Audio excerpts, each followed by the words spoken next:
your daily dose of sports and fun. This is the Morning Drive Podcast from Double T 97.3, presented by Cantex Roofing and Construction. I'm Mike Hebert, owner of Cantex Roofing and Construction. Every day is game day, and we'll get it right when it comes to your roofing, construction, windows, and mirrors. Call Cantex Roofing and Construction today. Together, we are one serving you. Unless they've done something since about midnight, Texas A&M still looking for a basketball coach, Jamie. Okay. So Chris Beard reportedly turned them down. I think feels like everybody thought that was going to happen. Yeah, and got himself some more money and got himself some more of a commitment from an NIL standpoint for his team and his players.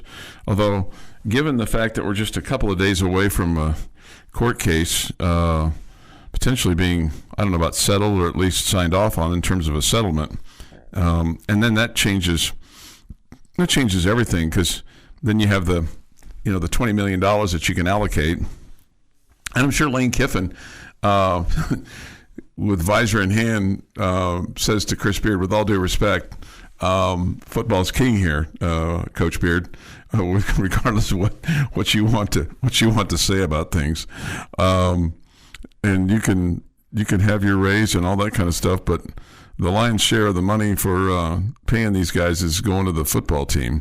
But he's been there for 2 years. They went to a Sweet 16, and so now Trev Albert, the athletic director at Texas A&M, still looking for a head basketball coach.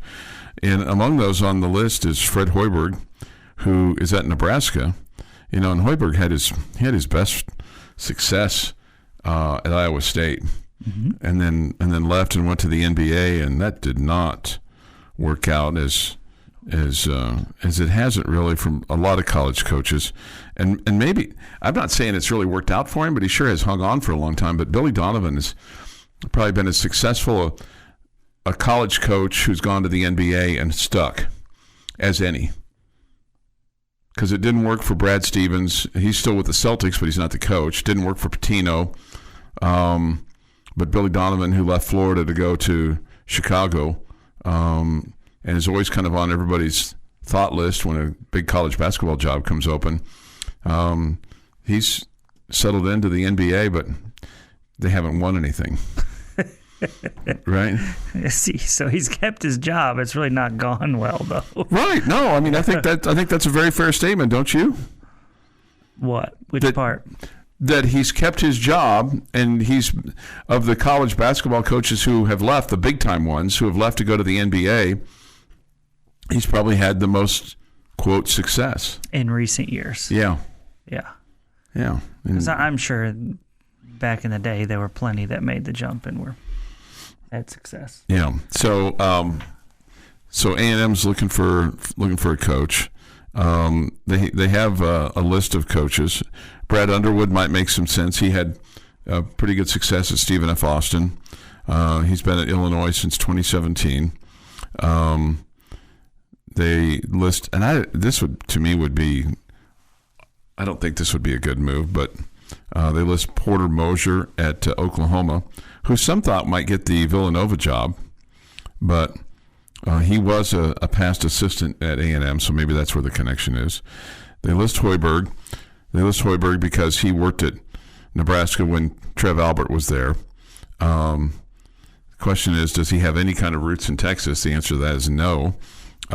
He's been a Midwest guy his whole life.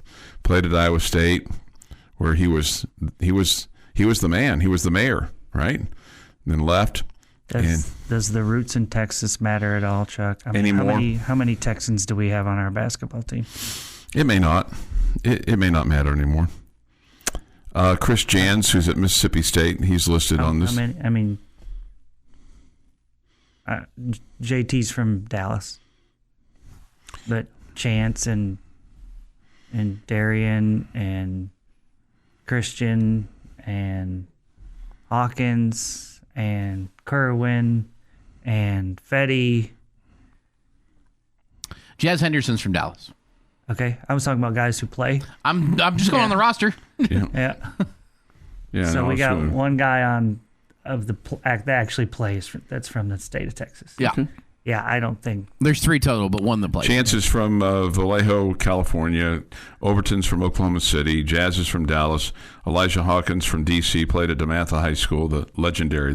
You always have to say legendary DeMatha High School. I don't think you have to. You don't? Nope, I didn't get that memo. Yeah, I think that's something you choose to do. Okay. Christian Anderson's from Atlanta. Darion's from Sacramento. Leon Horner's from Dallas. Jack Francis, end of the bench, from Austin. JT is from Dallas. Corbin Green is from Midlothian. Think anybody tells Francis, lighten up, Francis? Yeah. Emily Yalaho is from Finland. Walton is from Hopkins, Minnesota. Federico is from Helsinki. And then the guy that they reclassified is from Canada. Mariel Ankuntok. Nailed it. Ankuntok. Yeah, I think the point is you don't have to be from Okay. So the other guy on the ties. list is Grant McCaslin, which I think we'd all be shocked if he left it here to go to A&M. Now he might get some more money out of the deal, which is fine. He's probably deserving. Yeah, I would be surprised if he took that job. I mean, I wouldn't say shocked, just because you just never know. Maybe.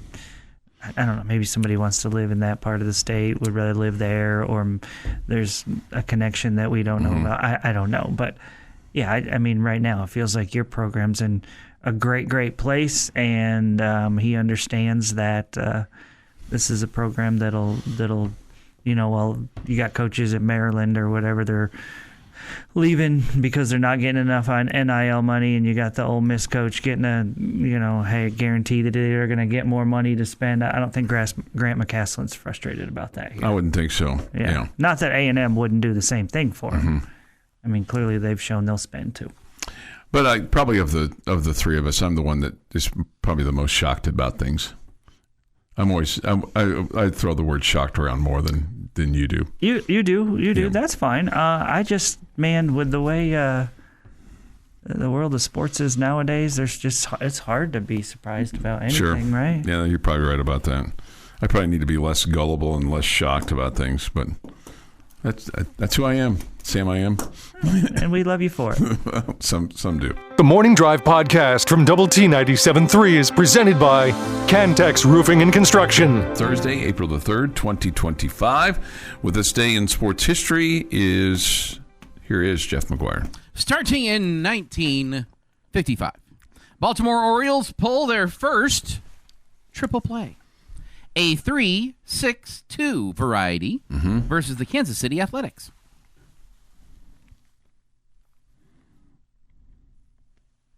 Okay, so I'm guessing a line shot to first where he catches it and gets the two guys off at short and at second. Like throws it to the shortstop who tags the guy and throws it over to second and get the other runner out. That's what I'm guessing. You don't have the numbers there. 3-6-2. yeah, No, I know, but you don't have the players. I think it's bases loaded, nobody out, ground ball to first. He steps on the bag. He throws down to second, and they tag the runner going there. Okay. And then the guy who's on third has already gone back to tag. He's like, "Oh, I'm going to go for it." All right, so The guy tries to get in a rundown over there between first and second. Well, then He you'd have runs the him back down. and forth, though. Yeah, but sometimes he just runs him down, and the guy takes off from third, and he throws to the plate and nabs him. okay, so here's what happened.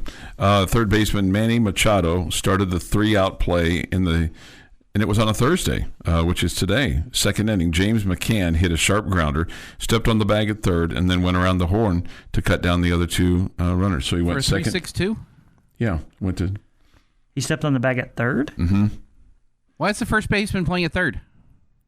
This is what he says. This is what it says. Third baseman Manny Machado started the 3-out play in Thursday's second inning by fielding a James McCann sharp grounder, In stepping 55. on the bag And going around the horn. and going around the horn. Well, that's the most boring triple play.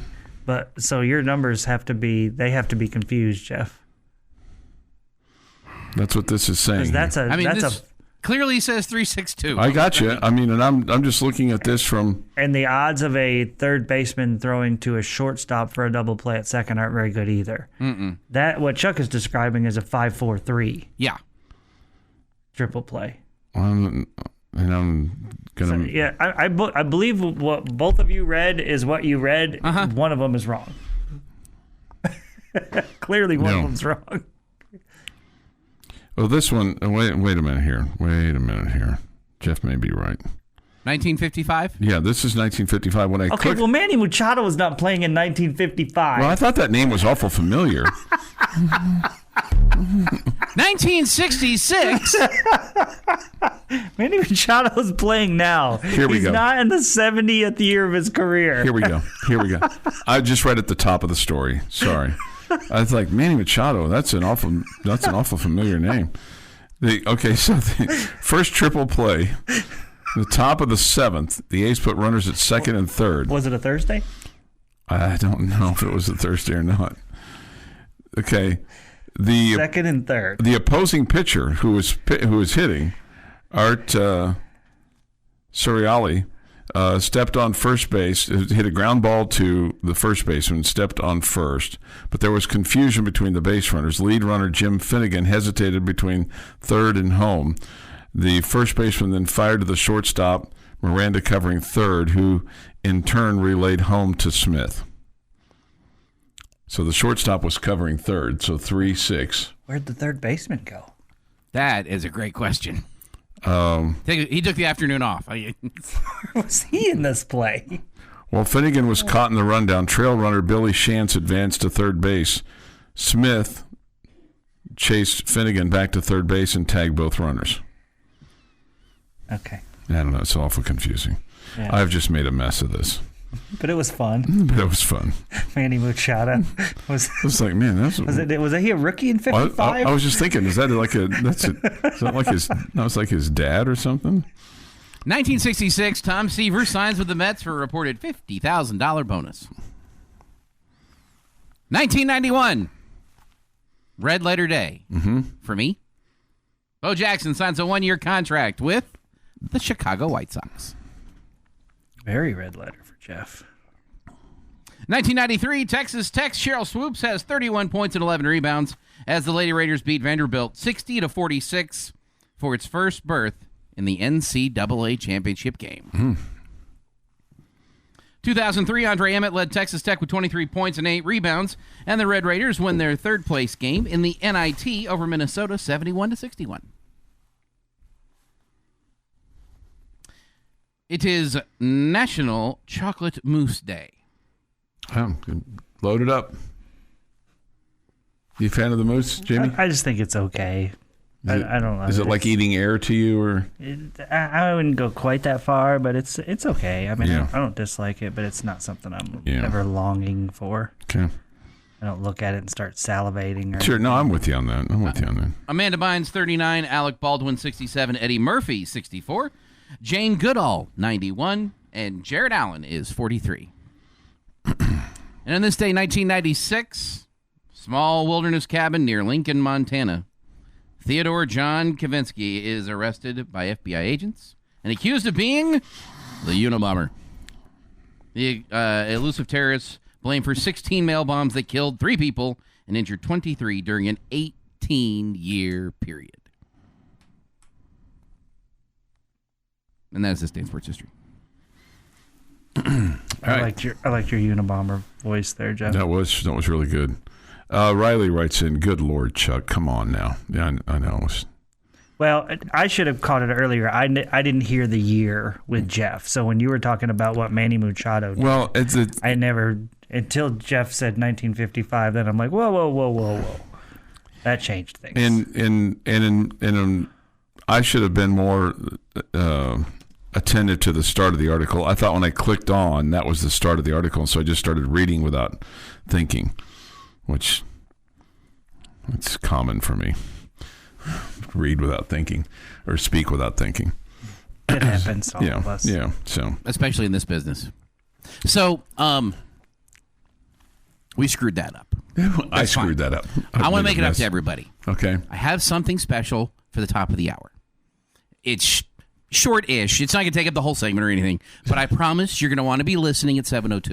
Short-ish. Okay. Well, it's not like 2 seconds, but you're going to want to listen at the top of the hour. So like in 8 minutes. Oh, my God. You're not going to, like 10 minutes because we've got SportsCenter. But it's not intro. 8 minutes long. No, it's not 8. No, Okay. in 8 minutes. In 8 minutes. I'm just letting everybody know so they can, tease here. if they're getting breakfast or if they're taking care of their kids or something, they're not going to want to miss this at 7 o'clock.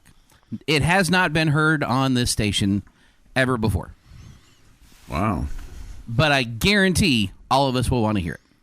Wow. Jeff's been there from the beginning. So. In the beginning. 6:53 this morning here on the morning drive. Well, that was just schmuckery of things there. But I'm going to make it up to you at the top of the hour. It's coming soon. Okay, great. Last Thursday when we were doing the show, because that was a week ago, I was in Gainesville. We were playing Florida that night, the Lady Raiders were, and you said, hey, 33 years ago today, the Lady Raiders advanced to the Final Four. And so I did the pregame with Coach Gerlich, and I said, hey, do you know what happened 33 years ago today? And she's like, no. I go, you guys advanced to the Final Four. She goes, oh, maybe that's a good omen. But it wasn't, because we didn't have Cheryl Swoops playing. Would have helped. Yeah. Probably wouldn't have been in Gainesville if you had Cheryl Swoops. A lot of playing. Lady Raider teams would be better if they had Cheryl Swoops playing, right? No question. I mean, some of the Red Raider teams might have been helped if they had no Cheryl doubt, Swoops right? playing with her. No doubt. All right, we'll get that. Somebody wants to know who's the big toe of y'all's outfit. That's Sergeant Holka from Stripes. Did you ever see the movie Stripes?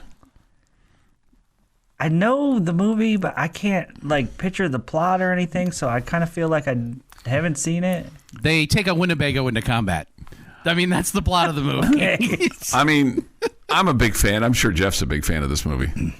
It's Army training, sir. Yes. I don't want to scream at everybody this early. This is the Morning Drive Podcast from Double T 97.3, presented by Cantex Roofing and Construction. Lent and Jeff McGuire and Chuck Heinz. All right, we'll see how this goes here. Trying not to get us too much in the weeds here with math and analytics and things like that, and see if just opinion can play a bit into this. So basically what this writer from USA Today did is they took the ESPN power rankings and then took those numbers and assigned it to basically your opponent in the Big 12, non-conference and your conference team. And then they took that number and divided it by 12 to get the average opponent score. And basically they came up with a ranking of the schedule, the strength of schedule, in their opinion, 16-1 here as far as this upcoming football season is concerned.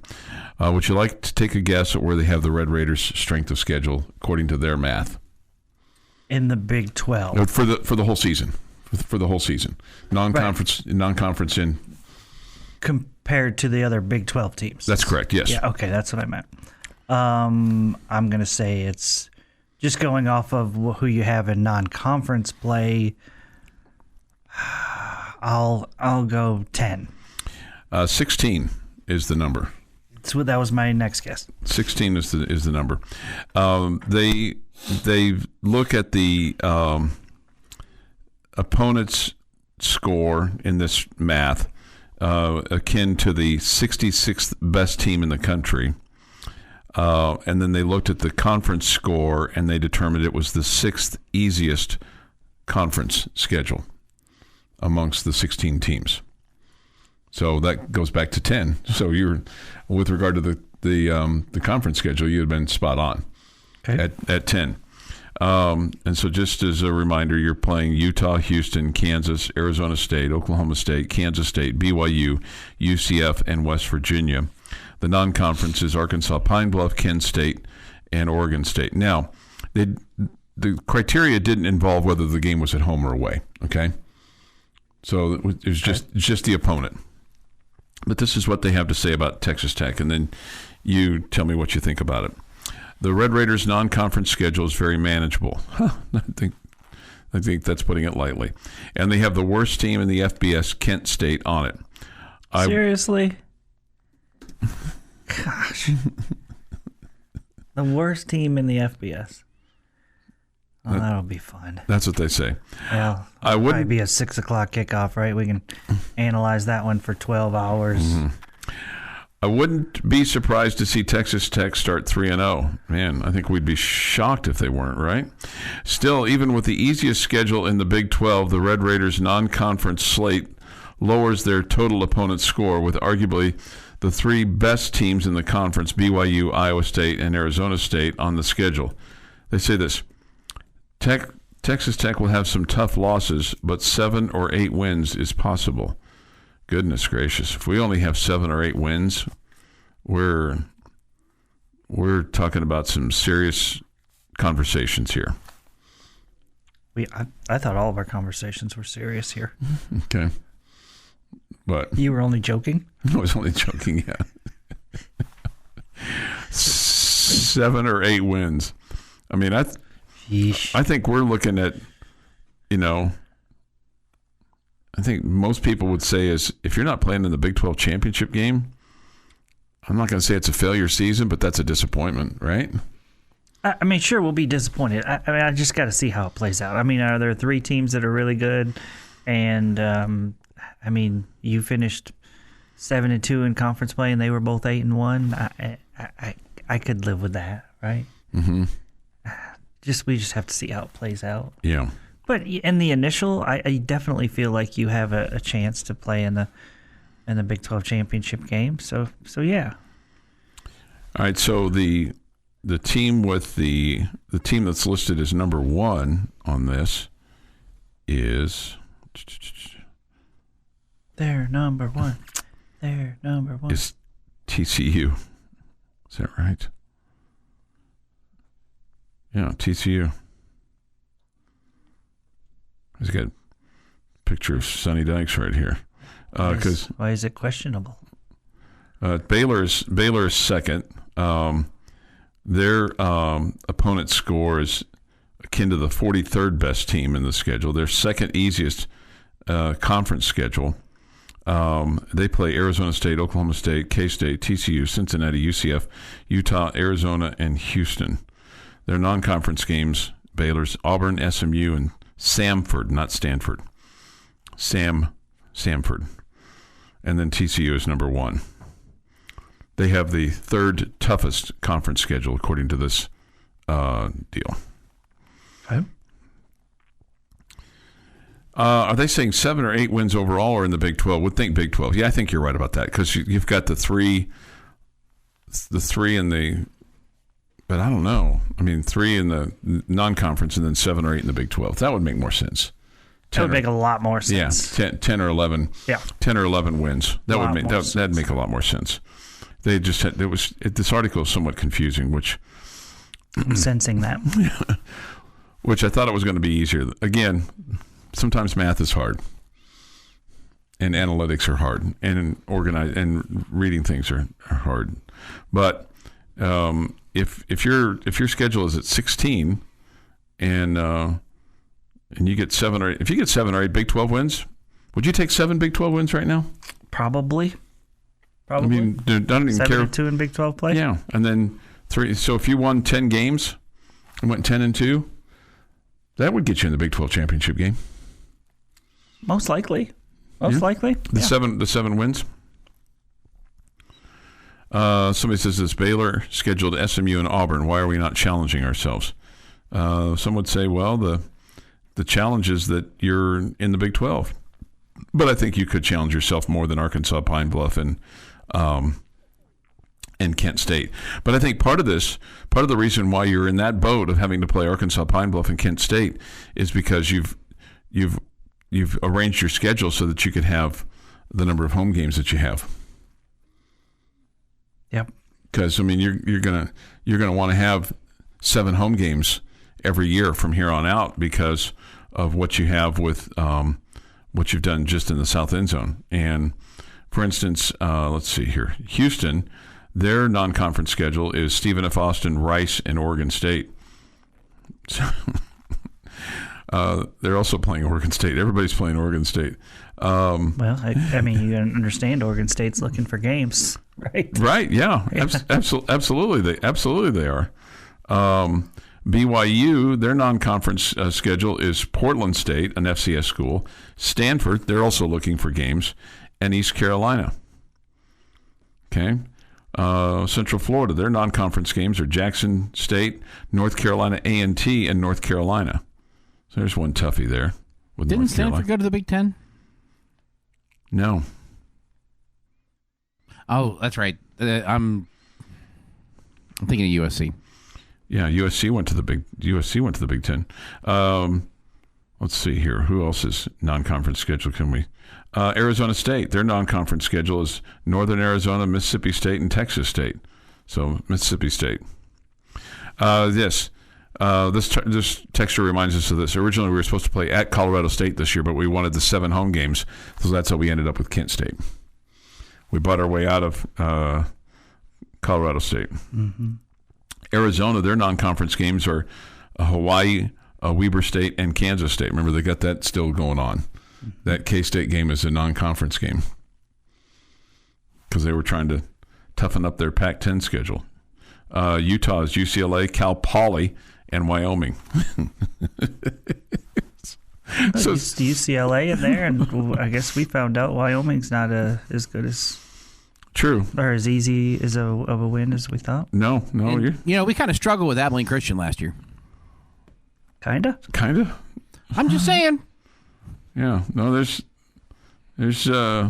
Cincinnati's non-conference is Nebraska, Bowling Green, and Northwestern State. So we're not alone on these patsies here. All right, and finally, Oklahoma State, UT Martin, Oregon, and Tulsa is who they're playing in the non-conference. The Morning Drive podcast from Double T 97.3 is presented by Cantex Roofing and Construction. Jamie's question of the day on Double T 97.3 is brought to you by Connecticut of West Texas. All right, guys, Chuck brought up the Texas Tech football schedule, so we're going to kind of stick with that today. In recent years, we've always kind of talked about, as you looked at the schedule before the season, there would be a particular game that I think we would like to use the term swing game. Well, it's not like one of the games that, like, we know that one's going to be really hard, or we know that one's a gimme. We got that one, okay? Mm-hmm. But a game that maybe you look at and you say, I'm not sure what's going to happen. If we win that, man, it's probably going to be a really good season.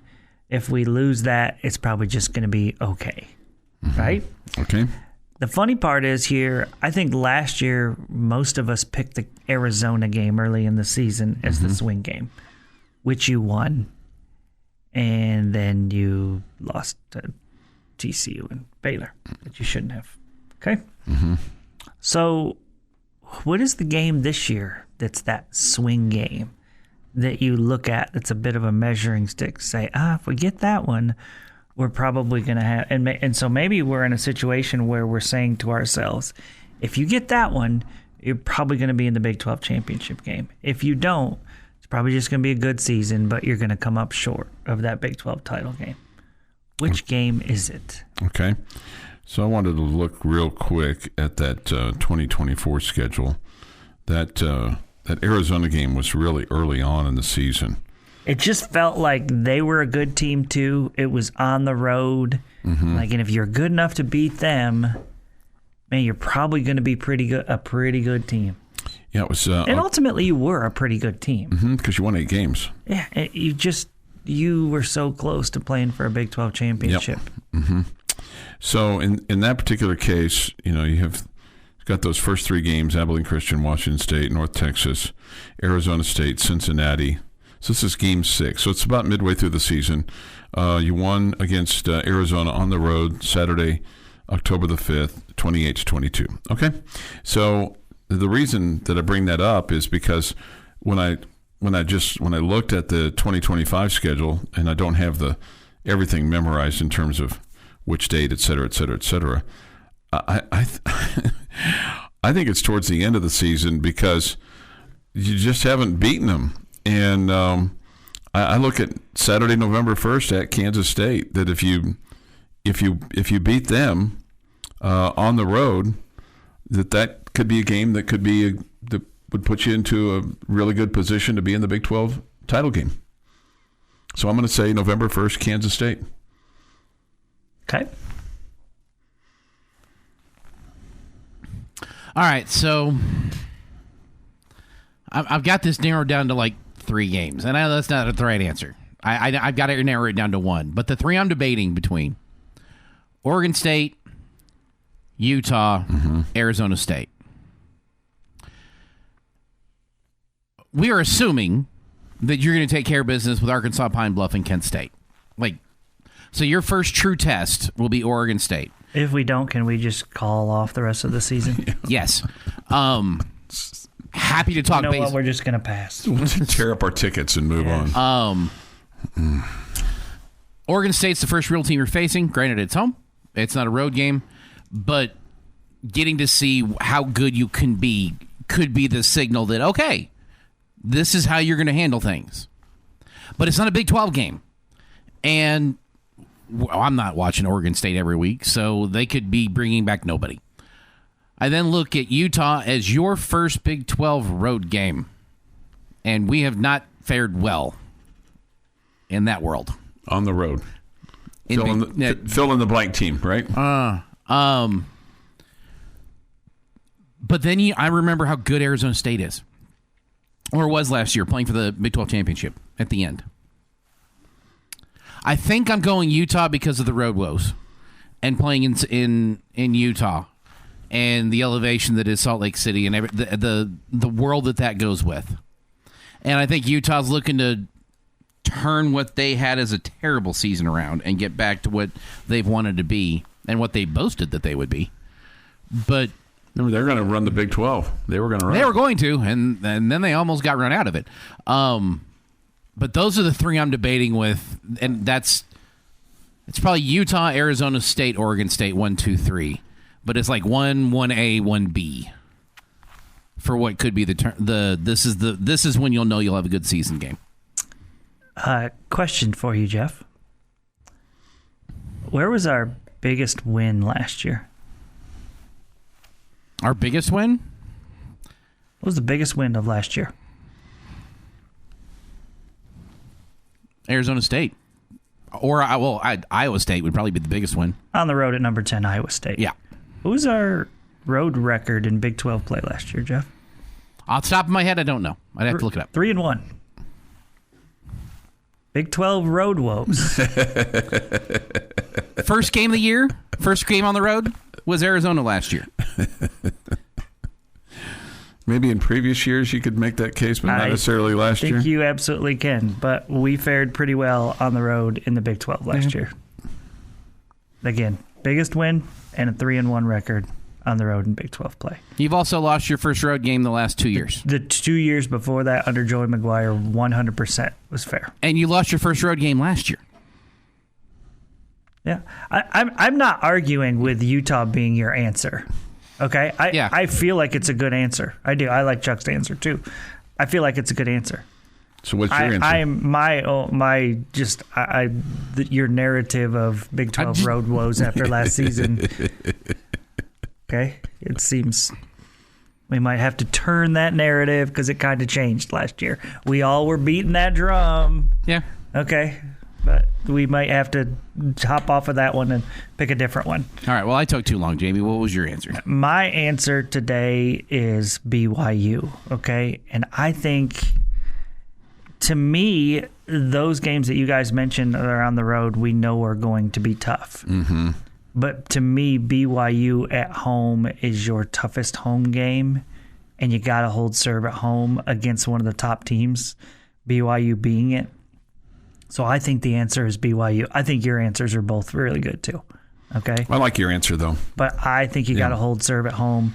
You got to take care of you got to take advantage of playing at home against one of the best teams in the conference. That should be, the game of the year for the Red Raiders. Yeah, I think you're right. BYU, because they've been just so sneaky good, right, over the years, and even in the Big 12 last year. Your daily dose of sports and fun. This is the Morning Drive Podcast from Double T 97.3, presented by Cantex Roofing and Construction. Thoughts, comments, Yates Flooring Center chat line. Go to doublet973.com for that, or the mobile app. The mobile app presented by Happy State Bank. Visual Edge IT hotline is open too at 806-771-0973. These things always kind of come as a little bit of a surprise, but they sometimes come at a really good time. What did you make of the auditions? Because I was wondering, when I've gone to the arena recently and kind of look up there, and we had this conversation a few weeks ago about the number of guys in the Ring of Honor for Texas Tech basketball. Prior to yesterday's announcement, Rick Bullock, Andre Emmett, Dub Malays, and Jim Reed were enshrined into the inaugural class, which was in 2019. So it's been some time since they've added anybody in there. And, I'm for this being a relatively small group, whether it's football or basketball, or depending on what they're going to do from a baseball standpoint and how they're going to work that. But Bubba Jennings and Jason Sasser will now be honored in the Ring of Honor for Texas Tech. So that's up to 6. What was your initial reaction to that? Were you surprised by either one of those? No, not surprised. Excited. Felt like both were no-brainers. Just didn't know exactly when they wanted to do it. But if you're adding guys to the mix, I would definitely feel like those two were more than worthy. When you look at scoring wise, Bubba Jennings 9th on the list with 1,760, and of course he played before the 3-point line was instituted. And we talked about that a little bit yesterday, and just ironically because I forget how it even came up in this day in sports history, but I just casually mentioned Bubba's name about, hey, if he'd had a chance to be in the era when they played with a 3-point line, his numbers might look a little different, because he was certainly a guy that could lift one up. And that was the anniversary of them implementing the 3-point line. Okay, implementing it. All right. It was also the anniversary of them implementing the shot clock at 45 seconds. Right. And then Jason Sasser, he is 4th all time with 2,102 points on the list. So, and I think probably there's other factors that go into it with regard to Bubba especially and Sasser, because Bubba Jennings, from an assist standpoint, Jamie, is 6th all time with 378 assists in his career. And then, let's see, Sasser, from a rebounding standpoint, he is 5th all time. So he is behind Jim Reed, a gentleman by the name of Paul Nolan, who played in the 50s, Rick Bullock, who is in, and he played in the 70s, and then Will Flemons, who was part of that 1993 team that won the Southwest Conference Championship and went on to the NCAA tournament. And, of course, Coach Flemons is now over at Lubbock Cooper, and he was a tech assistant for a period of time. But he is 4th on that list with 934, and then Sasser at 895. So you can't put everybody in. Nope. But those two definitely feel like they're worthy. Yeah, fit the bill.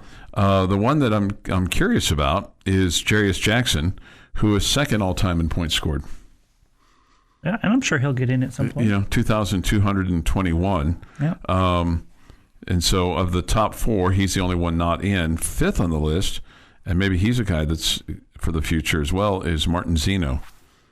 He was a really good player for you in the 2000s. I would say that's a little surprising to me that he finished that high. 5th, okay. 5th, yeah. 1904, and then Martin Zeno, 1913. Corey Carr is 6th at 1904. And you would think Corey Carr might be a guy that would be in that list as well at some point in time. I would think so. But just kind of depends on how you do it and how many you're gonna put in and all those things. But for Bubba, of course, he was inducted into the Tech Hall of Fame in 1995. He's so 5th in made baskets with 714, 4th in shooting from the free throw line, Jamie, and percentage-wise, 85%, 332 for 390. And I want to say he did some free throw shooting competition well after his career, and he's one of those guys that could go to the free throw line and knock one down in his sleep. Yeah, I bet so. When you go 332 for 390 on the season. So Sasser, man, he was a terrific player for you, and wish that you could have gotten one of his family members to come here, but I think there were some strained relations going on then between Tech and Mr. Sasser. But hopefully, I think all fences are mended now, especially because I know at one point in time, we've talked about this before, he wanted to be on staff here, and has been, and I don't know if he still is, a high school basketball coach or an assistant, but he had a nice career in the NBA and then played in Europe some as well. So he's a guy that extended his career past that time, past his playing time. And, Bubba Jennings spent some time here as an assistant coach as well. So it's good for those guys to get in. Now the question is, who's next? Who would you like to see next? Would you like, I'll tell you a guy that I'm kind of surprised is not in there, and you kind of look at it and go, well, he didn't have great, but man, he sure was exciting to watch, was Lance Hughes. Yeah. He was exciting to watch. Maybe a guy like Jarius Jackson's in next, or maybe you go old school. The problem with going old school is those old school guys are getting passed up. Like a guy like a Delray Mounts or somebody along those lines, where you go, he was a really good player for you, but he's fallen off the top 10 list. I like what they did this time in picking two different eras of players. Yeah, I think that's the way to go about it. By the way, you said something about Sasser's NBA career. He played a total of 14 games in the NBA. Oh, I thought he played longer than that. 14 total games. Okay, well, then he didn't have a nice career. Yeah. Dominated those 14 games, though. Averaging 7.7 minutes per game. Okay. Well, 2.1 points per game. Not always accurate, not always fair. But yeah, I appreciate the heads up on that. It's just, how important those points were, though, Jamie. Yeah. Those are game winners. I loved him as a player for the Red Raiders. Tough, could handle the ball, was physical, could rebound. I mean, obviously could score. All three levels guy. I mean, just loved his game. Loved it. See, he played for the Spurs, Mavs, and Vancouver. Yeah, I was going to say he played for the Pop-Cola Panthers, the Gary Steelheads, the Yakima Sun Kings as well, among his teams that he played for. He was also a CBA scoring champion in his career. Oh, that's cool. Yeah. All right. That is that. This has been the Morning Drive Podcast, presented by Cantex Roofing and Construction. Check out our library of Double T 97.3 podcasts at doublet97.3.com.